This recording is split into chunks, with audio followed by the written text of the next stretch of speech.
Now, tell us about what you brought today, please. I'm here today with a murder that is happening right now, and it is the Rachel Morin murder. Okay, the investigation is going on now? The investigation is going on right now. So Rachel Morin went for a walk in the early evening of August 5th, and she never came home.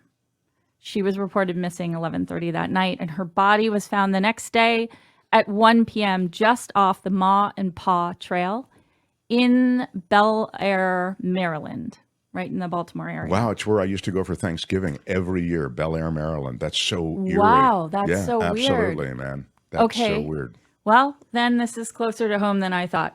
So she was a 37-year-old mother of 5. This is Rachel, if you're watching. This is Rachel Morin. So she's 37, mother of 5. She had her own cleaning company, so she cleaned homes, and she was very into fitness. She sometimes worked out 3 times a day. And she also took a lot of care for herself, and she did spray tans every day, which actually comes into somewhat of an importance when you look at the timeline of the day. So her body was found at the Ma and Pa Trail. Do you know why it's called the Ma and Pa Trail, Mark? Is it guessable? It is the Maryland and Pennsylvania Railroad. Oh, okay, so that's not guessable. Thank you. So if you go down to the next slide or visual. Okay, so this is the area. This is the Ma and Pa Trail, the Heritage Trail. It's 6.25 miles, and it shows you where in Maryland this is located. So if you go to the next slide. Great. So this is the timeline of the day. So at 2 o'clock, she goes for her daily spray tan to Glow Tanning Salon. She talks with the people that work there, and so she had a very friendly relationship because she was seeing them every day. After that, she went to the gym with her boyfriend. His name's Richard Tubin. She was there for 3 hours. Who was the killer, probably, am I right? Isn't that how these normally go? I mean, it's interesting because this all happened on August 5th. She was found on August 6th. And then on August 17th, with some crucial information was discovered and then publicly talked about in a press conference. And Saturday, she's, as you say, so then she goes at hiking. the gym with him. Then she goes hiking. Then she goes hiking at 6, and she doesn't come home. And so her boyfriend calls the police saying that she is missing at 11:30 at night, and the police go looking for her. The following day at 1 o'clock, a caller calls into 911 and has found the body. So if you go to the next slide, this caller discovered the body in a drain ditch, which is really interesting because if you listen to a lot of true crime, unfortunately, that is sort of where people tend to do horrible things. And where they hide these bodies, you're saying? Yeah, just more often than not, I feel like these things happen in that sort of an area. But her body is found in this drainage ditch by a woman named Cecilia. And the police have tried not to talk about the state in which her body was found because when they arrest the suspect, they want to be able to corroborate that it is actually that suspect with the knowledge of where her body was found and in what state. So if you go to the next slide. She had 7 kids? Is that what you said? She had 5 kids. 3 men were the fathers. 5 kids, ages 8 to 18. Yeah, so Gail was saying, how does she have time for all of this, with the tanning and the workouts and all that? When she has 7, she had 5 kids, doesn't matter. 5 Same question. Kids, ran her own business. I have no idea. I mean, I have no idea. Okay, anyway, who is this guy? So this is Michael Gabraski. Please tell me he's not one of the exes. I mean, he really dressed up for this he's got a lot interview. Here he is, going on to a job interview. After by the way, he's my age. Wow. But his stepdaughter found the body. I see. So will you play the audio of the 911 call? Albert, can you play the 911 call? So this is the 911 call of Cecilia, his stepdaughter. All right, this here we is go. Reference the call for the Ma and Pa. Just received a call from a Cecilia who's stating that they have located the Rachel subject on the Ma and Pa going through one of the tunnels that runs under 23 near mile marker 2.75. Priority 4. 1371. Can you go ahead with that message again? That should be good. Yeah. Okay, that's enough. Yeah. So I bring this up because the police have said that Michael Gabrowski did not find the body, does not note the state that the body is in, because he's been talking about the graphic details in which Cecilia found the body.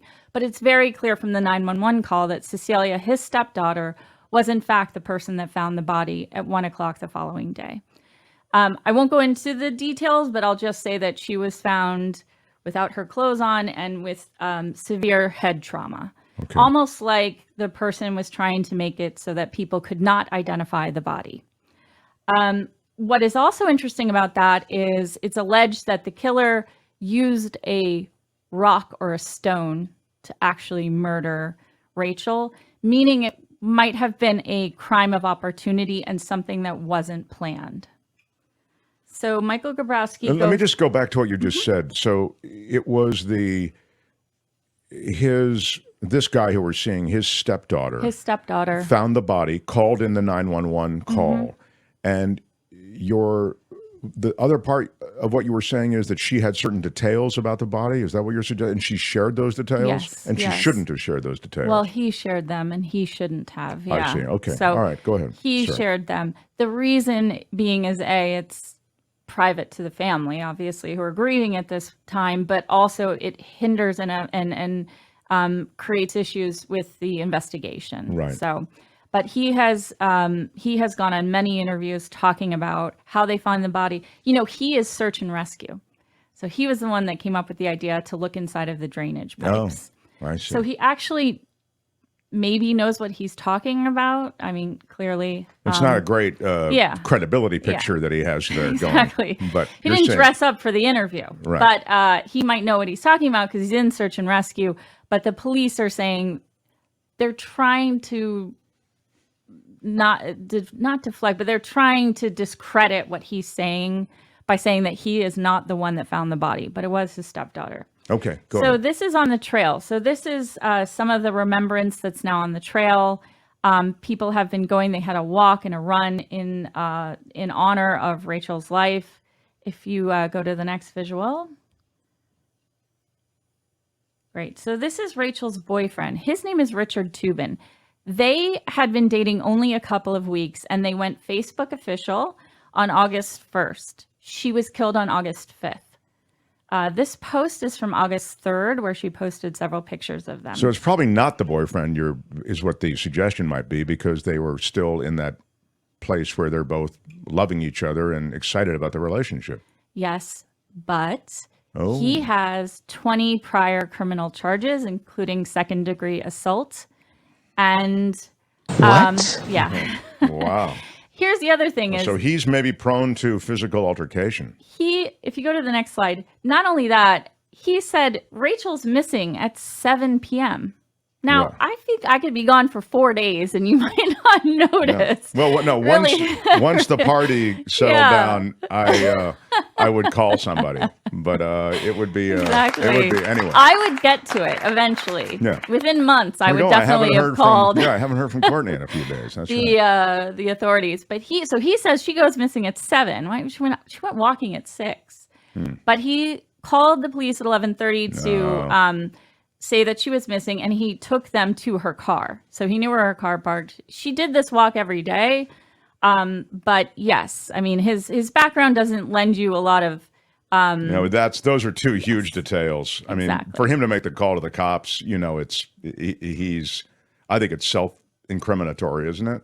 Well, I'll get to that. But, okay, go ahead. So most of the reporting up until August 17th is that Richard Tubin could have been the person that committed this crime. Now, August 17th comes and the police hold a press conference. And if you go to the next slide.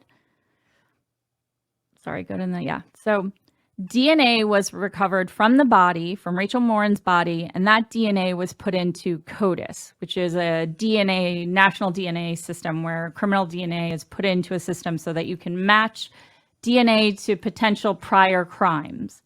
Well, when they put in the DNA from Rachel Morin's body, there was a hit from a crime that happened in Los Angeles in March.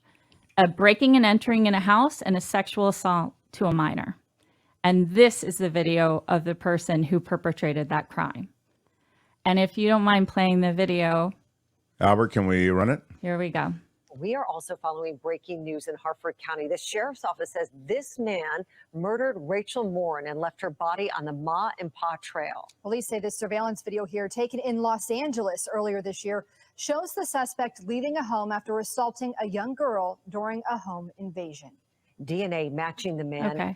Wow. So you'll see, though, someone's closing the door, which is really interesting. So he's coming out of the door. Someone's closing that door. Oh, he didn't close it. There's a hand closing that door. So the thought is, yeah, there's a lot behind this. So the thought is, oh, you're right. Wow. that he entered the home with and sexually assaulted a minor without consent, and obviously, if the person is under 18, they can't give consent. And so then he leaves the house. So that man has the DNA that was recovered from Rachel Morin's body. So they are saying that that man is actually the murderer of Rachel Morin. But that man does not match the description. It does not match the boyfriend. It does not match the boyfriend. Now, what is interesting is what kind of DNA was found. I can't imagine it was incidental DNA. I think it had to be DNA that would have led them to say a statement that this person is the murderer, but they're not saying what kind of DNA was found at the murder of Rachel Morin's body. That is fascinating. Now, I could imagine that they're going to put this through the genealogy sites and potentially find the family tree of this man, but they are looking for this man right now. They do not have a name. They just have his DNA from the incident in March. Yes. Wow. Yeah. So this indeed is a mystery, isn't it? It is a mystery that is, I mean, this happened on Thursday of last week, to give you context as to like, you're right on how top much of it. this is all coming out. Yeah. If you go to the next slide, I think there's another woman who went missing. She went missing actually in the Washington, D.C. area. She was a teacher at a French immersion school in Washington, D.C. called Dora Kennedy French Immersion School. She was a second grade teacher. Her name is Miriam Torre Silla, and she's 59.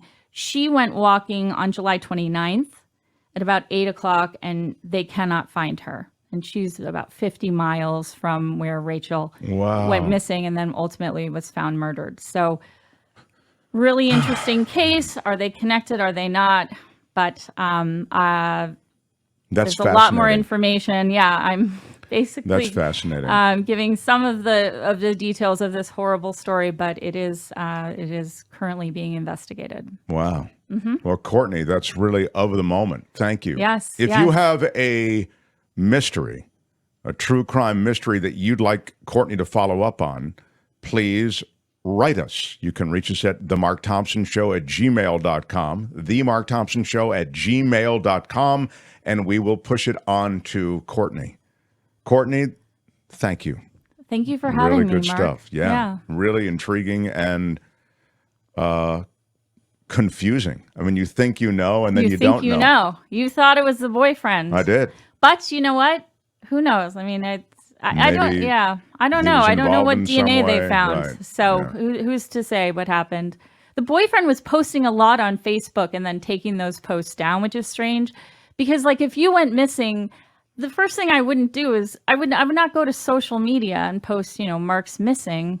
That wouldn't happen. I don't know. I mean, but kids with the social media. Who knows? But, I mean, he's also 27. Rachel was 37. There's a little bit of a hubbub that she was older than him, and I don't know. So, yeah. You'll keep us posted. Kim, questions before I excuse the witness? You'll have to unmute for us too. What is the first thing you would do if Mark went missing, Courtney? I know. I was about to say. After that party. She wouldn't post it on Facebook. Within the first 3 to 6 months, I would definitely let someone know he wasn't here. And once all his furniture was taken out of the house and I had, put in my own stuff, then eventionally I would get to it. Thompson, party of 4. Yeah, I know we're a party of 3 I mean, now. But Wow. It's okay. That's Morning. Yeah. Hi, officer. What's the problem? Morning. Yeah. Oh, we just heard somebody mention that he hasn't done his podcast in a couple of months. Yeah. I don't know. Well, there's a couple dozen good people here. that miss that. He travels a lot. We never know where he's going to be. It's a rough room, Exactly. man. Courtney, thank you. That is Mark's Murder Mystery Monday for today. Mark's Murder Mystery Monday on The Mark Thompson Show. Hi, it's Mark, and I thought that was great. Hit the notification bell. You'll know whenever there's a new video being dropped, and please subscribe to our channel to help us save the universe.